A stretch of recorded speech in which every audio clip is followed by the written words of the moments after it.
Take my hand, come with me, and we'll find better ways to be something much more than we'll see. And we'll live, and we'll grow, taking steps into the unknown. There we will find the essence of life. Live it up, live it up, live it up now. Live it up now. Live it up, live it up, live it up now. Live it up now. I am going to be like so thrilled to tell you I'm with Cristopher Cross. Cristopher Cross. So welcome to the show. Thanks so much for having me. Nice to be here. So you're doing a venue tonight out in New York. Great Neck, New York, out on the water. Okay. Now have you played here before? I haven't. No, it's a beautiful setting. It's nice. The weather's sort of cleared. It's right on the harbor with all the boats and pretty picturesque. It's kind of inspirational. It kind of matches your Yeah, it tone matches of your music. Yeah, it does. It's a nice setting and out on the lawn. Like families can come. I think it's just for people in this area. So like I said, as long as the weather holds, it should be a real nice show. Now tell me about your musical career and how did it start? Did you come from a musical family? Well, my dad is a doctor, but he did play some when he was younger and liked it, and he listened to a lot of music at home, like Glenn Miller, stuff like that. Got me the bug, and I started playing drums when I was about 10, mostly into jazz, or, Dave Brubeck, Miles Davis, stuff like that. And then I did transition when I was 16 to the guitar to write songs, and I kind of figured out that the guy out in the front is the one that gets all the girls, so switched to the guitar, started writing songs, and then my influences were, Brian Wilson, Lennon McCartney, all the usual kind of suspects. And I started writing songs and playing in bands and playing in bars. Nothing that unremarkable. In 1980, I got my deal with Warner Brothers and made my first album, which did well, and then from then it's just been kind of sailing along. Well, oh, I love that. But I'm bummed.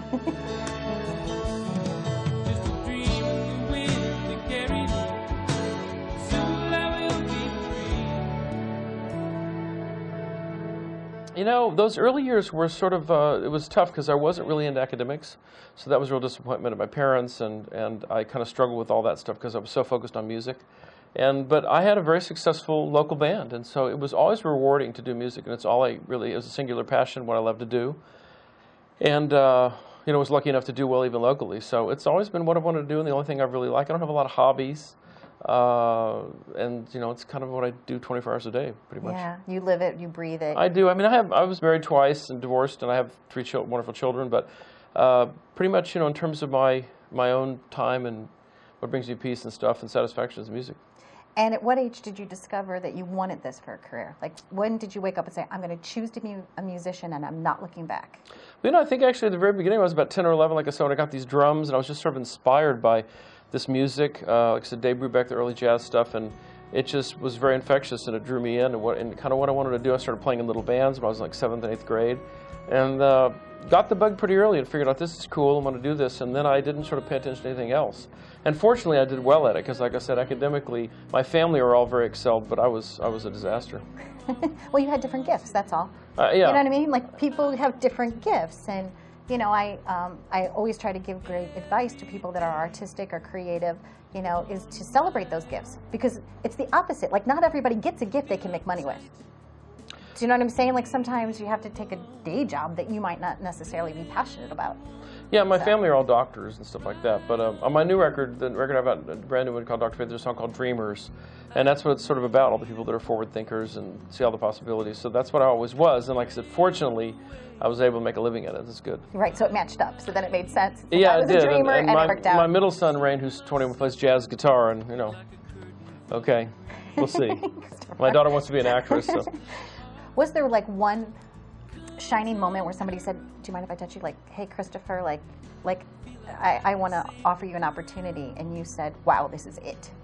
Well, there were a lot of people that helped me in the beginning of my career. Mike McDonald was somebody who loaned his voice to my music, which helped a lot get me on the radio. Don Henley from the Eagles is from Texas, where I'm from, and Don also sang on my record, which was kind of rare. And then he took me out on the road with the Eagles for about a year, and that was a huge boost to my career as well. So I had some pretty famous people who kind of stepped in early on, friends, and kind of helped out. And how did it feel when you first heard your music playing on the radio? It was pretty cool. I heard Ride Like the Wind for the first time, driving down the road, and it was exciting. It was kind of a surreal experience, and And I think, you know, it was kind of put me on notice that, okay, something's happening, you know, because I wasn't expecting, I wasn't expecting any success at that point. I was just wanting to make an album and see if I could build my career to at some point having a single at some point on the radio. But wasn't expected that early. So when it came on the radio, then it was kind of validation that we got, you know, we got something going. You are everything, so everything I never knew I wanted. You are the one. You are. When you come up with inspiration for your songs now, do they happen in a similar pattern? Like, is it through a dream? Is it through a song on another song on the radio? Is it, you know, do you doodle? Like, how do you get it? Well, I think almost everybody's material is stolen from somebody else. I mean, I would think everybody would admit that their early, including the Beatles' early influences like Little Richard and that stuff, you know. But I certainly have plenty of influences, and I think it morphs inside you and then comes out hopefully in your own style. But I early on wrote all my own material, and then now I have a collaborator, Rob Muir, who I've known since the very beginning. Rob and I write together. And I think the songs are about our lives, especially the new album, Dr. Faith's about our spiritual growth, our growth as men, our perspective on life. But we don't really like see a tree and then write a song about a tree, you know. They're not as literal as like John Denver was, where, you know, Rocky Mountain High. So it's a little more subliminal, but it's stream of consciousness kind of stuff. But I think clearly they're like the last song on the record is called Praying, and it's a lot about our Catholic upbringing and sort of trying to look for true spirituality, that sort of thing. I think this CD is so relatable. You know, I don't know if it's because we're close in age or because I like your music or maybe we're simpatico. I don't know, but I think a lot of people are going to completely just dig it. You know, like, yeah, I don't think we're too close in age, dear. But I think, you know, some people have called it my Sgt. Pepper. It's my 9th, and I'm very happy with it. And the critical acclaim from the press has been very, very good. So it's the first one in 12 years. So we certainly worked a long time on it. So we're real happy with it. And you know, it's a tough time in the music business with all the downloading and the things that have kind of fragmented the model, if you will. I started out with the vinyl, and there were record stores, and there was a sort of cycle to life of the business, and that's all changed. So it's a little frustrating, but it's about the work, and you do it because you love it. You are the sun, everything, every day. I didn't know I needed. Now, let's jump into the kitchen with Jeanette Barber, sponsored by CoffeeWhiz.com and Green Mountain Coffee. we're here once again, cooking it up on Live It Up with celebrity chef Jeanette Barber. Oh. So what are we making? Well, today, you know, I'm all about easy. All about easy? Oh yeah, well, enough about my personal life, but okay. I'm all about easy. So easy and healthy, you got to have those two together. So today, what happens? You don't feel like cooking, yet you got to put something on the table.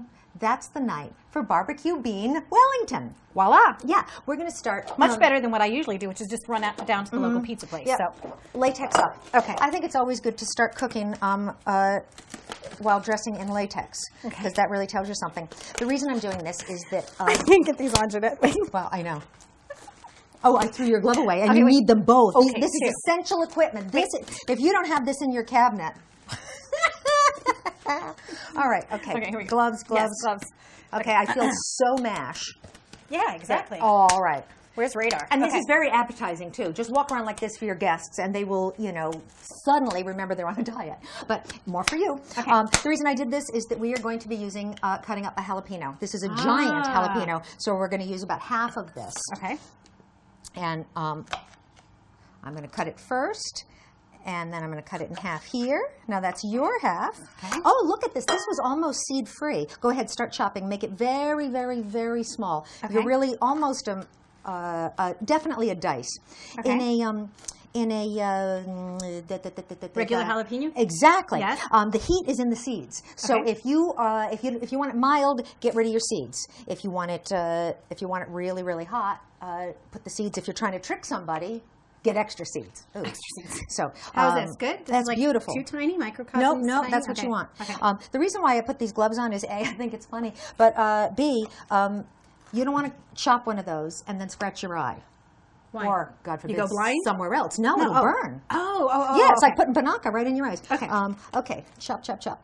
Beautiful, beautiful. You want to make them nice and small, because if you get a great big one in your mouth, well, then, you know, it's too hot.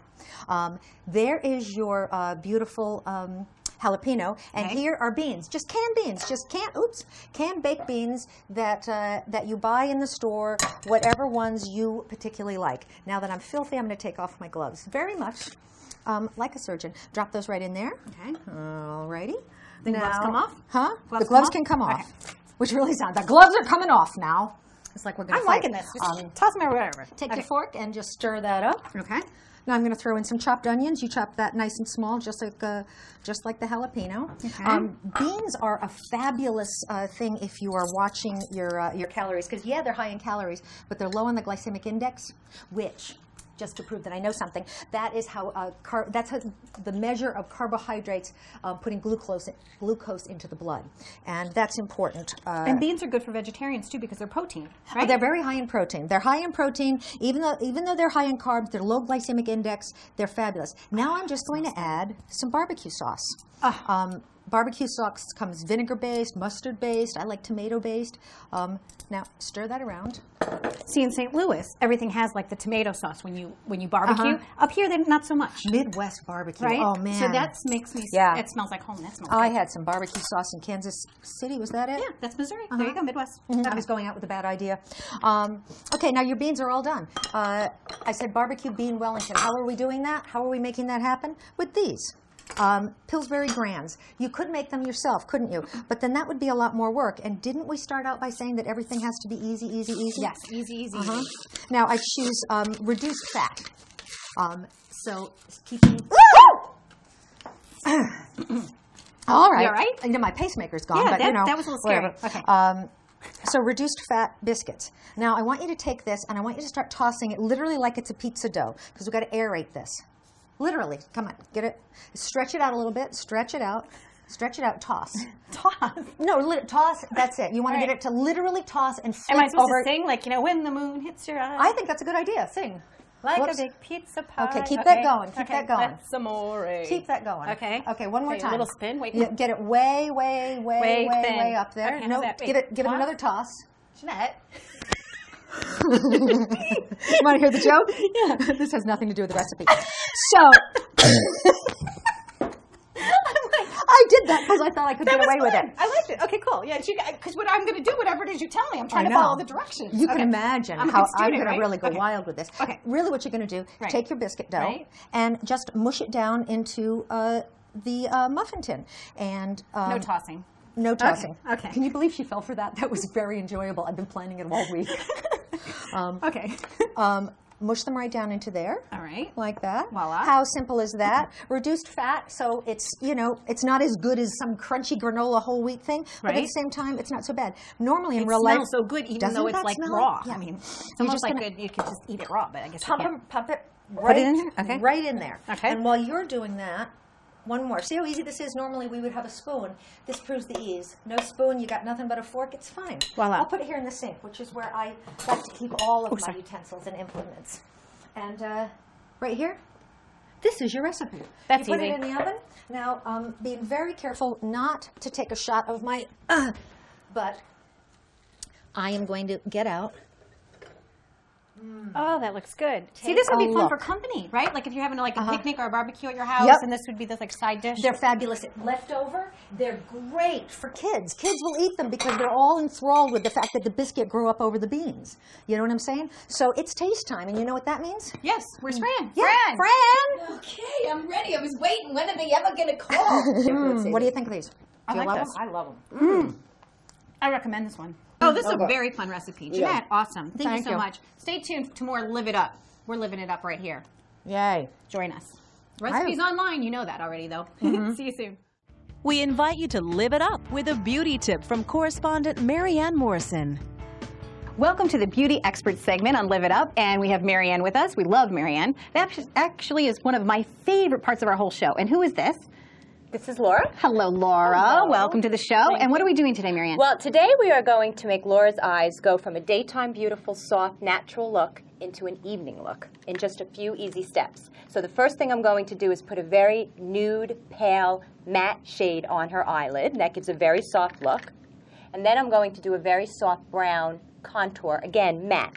And the contour goes on like towards the outer part of your eyelid? Start on the outside and work your way in. The most color starts here, so if it starts here, it looks like a bit smudgy, and then it looks like somebody might have punched in the eye a little bit. That's not a good look. Okay. And then we want a very soft highlighter under the brow. And that's always the lightest shade. Exactly. So lightest on this part on the top, right, the highlight. Correct. Darker on the edges. That's and then right. the medium base tone on the lid. Absolutely. Okay. Then I'm going to do a very pretty brown eyeliner. Again, daytime is very soft and natural. You're meeting your friends, a daytime office look perhaps, or maybe you're just going to the gym. Okay. So this would be the day look. Uh-huh. Okay, and then how do we kick it up?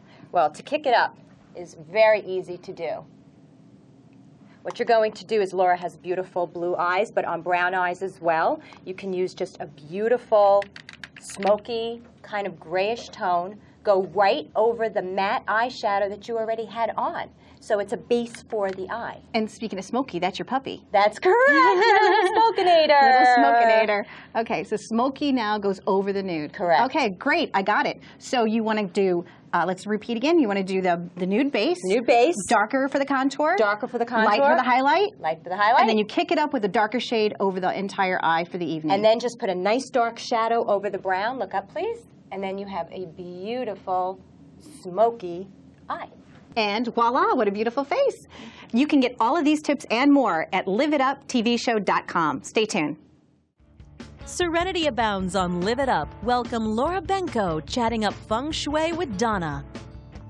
Laura, are there times when people should shift things around? Absolutely. Anytime you're going through a shift in your life, a new job, a divorce, a birth, a death, it's great to shift all the energies in your home as well. And talking about shifting, we're actually here at someone's bed. What types of things would you find under someone's bed? I've seen everything from old food wrappers to a wedding picture when the client sleeping on top of the bed was going through a painful divorce.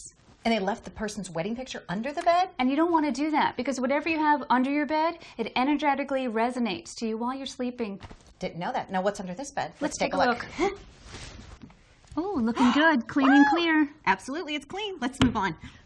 We're going to shift a desk, right? That's right. In Feng Shui, a clean surface represents clarity. So you always want to make sure that all of your paperwork has a designated spot. And all of your knickknacks, it's great to put them into covered baskets so then they look a little bit more visually pleasing.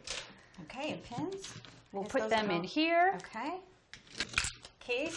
He does have some organization here going, right? He's got a good start. Much better. So Laura, we've been shifting and now we're getting this nice clean surface going, right? This is exactly what we're looking for. Perfect. Thank you so much for enlightening us with your knowledge on Feng Shui. And now we'll be shifting on to the next segment.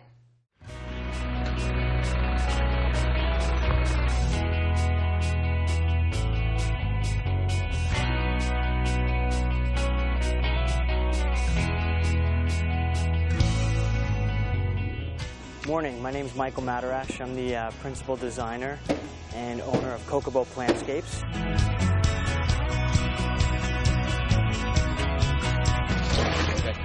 We are a landscape design build company, and we're doing a front yard renovation here today at Donna's house. We're going to be completely removing all of the existing landscape and putting in a whole new design into the area, adding a little bit of depth, adding a little bit of color and texture into the facade of the house.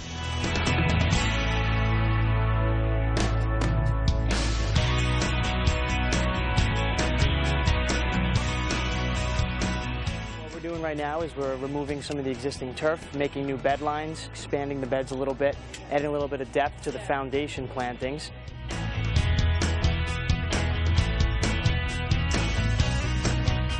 Today on the show, since we're doing it at my house, I thought it would be fun to invite my daughter Elise on. Hello, Elise. And she's also an artist. I talk about her all the time. So we're sitting across the street and we're kind of watching what's happening as Mike is basically painting the plants, right? Do you know if they're going to come back every year? Well, some of them are annuals and some of them are perennials, but I'm not sure which is which. Should we ask Mike? Everything that you see here is a form that will come back or stay throughout the year. There's nothing on the property so far that actually will die off, and that's what an annual would be. There are some perennials, like the lamb's ear. Those will die back in the fall, and then they'll resprout and grow again every spring. This is, Latin name is rus, but what it is, it's actually a sumac. And it's... But not poisonous sumac. It's not poisonous, but if you were to eat it, it wouldn't be the best idea. Okay. But you can obviously touch it, and it's not going to infect you like the way a poison sumac or a poison ivy would.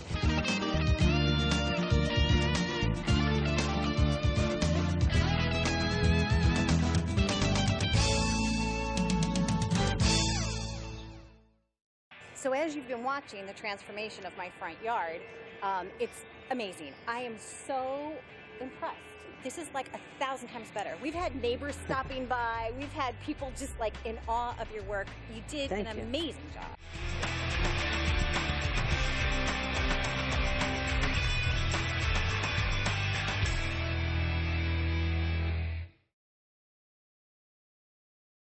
Welcome back to Live It Up with Donna Drake. Here's Live It Up's finance correspondent, Brad Pine.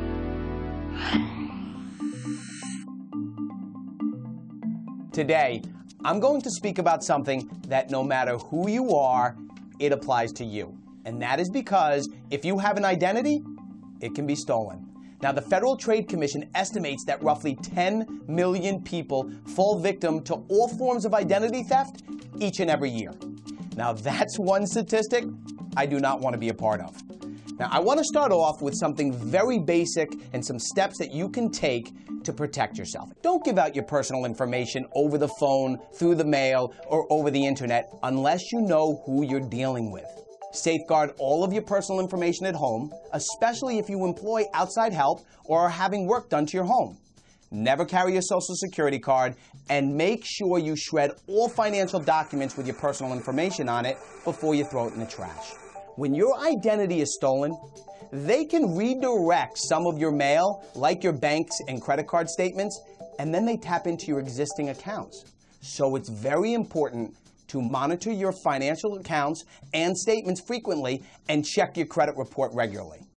Now, you can get a free copy of your credit report each year by going to annualcreditreport.com, which is run by the 3 major credit reporting agencies, Experian, TransUnion, and Equifax. Now, I want to touch on 3 things that I think most people are unaware of. The first is called a credit freeze. This allows you to restrict access to your credit report so potential creditors and other parties can't get access to it unless you lift the freeze. But no, you will have to place it with all 3 reporting agencies and possibly have to pay each one of those a fee. The next one I want to talk about is called an initial fraud alert, which lasts for about 90 days. So if you suspect that you have been or are about to be a victim of identity theft, let's just say your wallet is stolen, you should call one of the 3 agencies and place the initial fraud alert on your credit report. With this, potential creditors will verify your identity before issuing you credit. And the last one is called an extended fraud alert, which lasts for 7 years. So if you have been a victim of identity theft, you can have an extended fraud alert placed on your credit report, and potential creditors must actually contact you or meet you in person before they can issue you credit.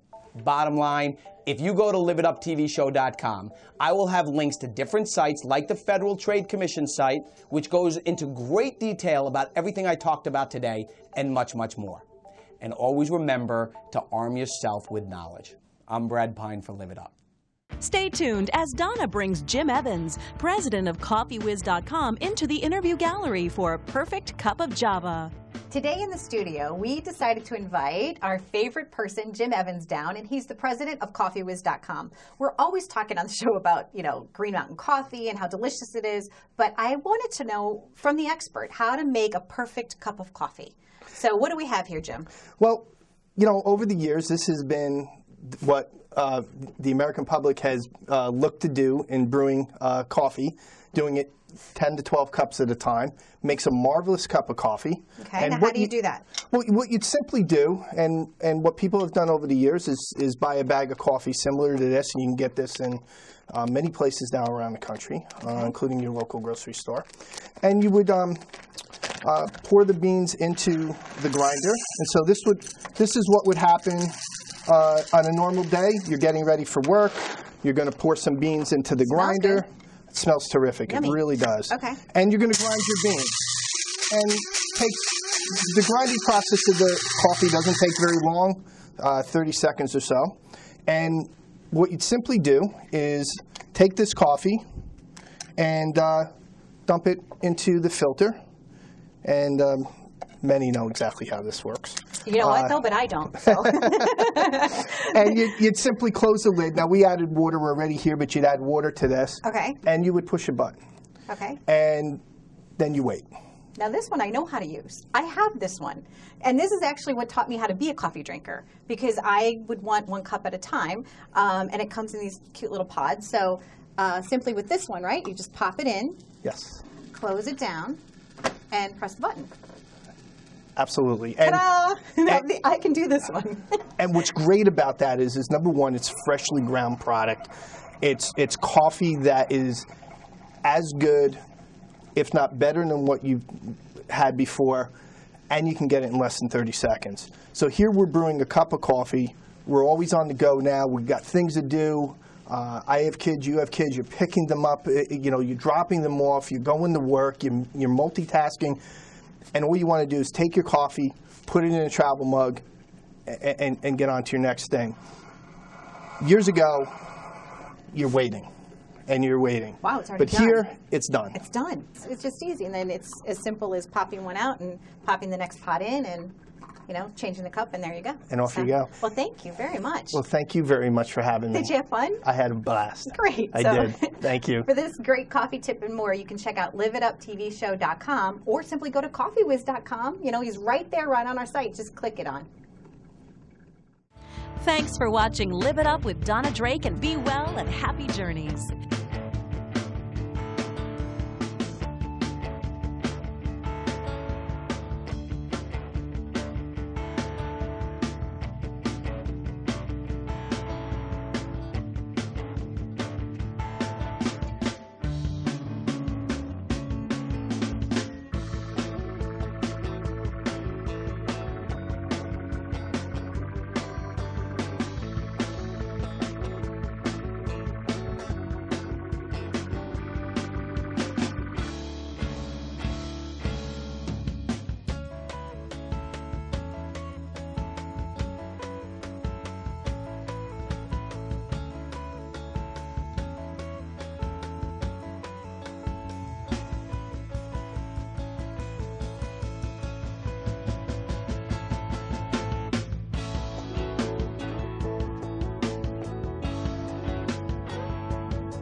Visit us on the web at liveituptvshow.com for more tips on attaining the life of your dreams. This program has been brought to you by Drake Media Network, Incorporated.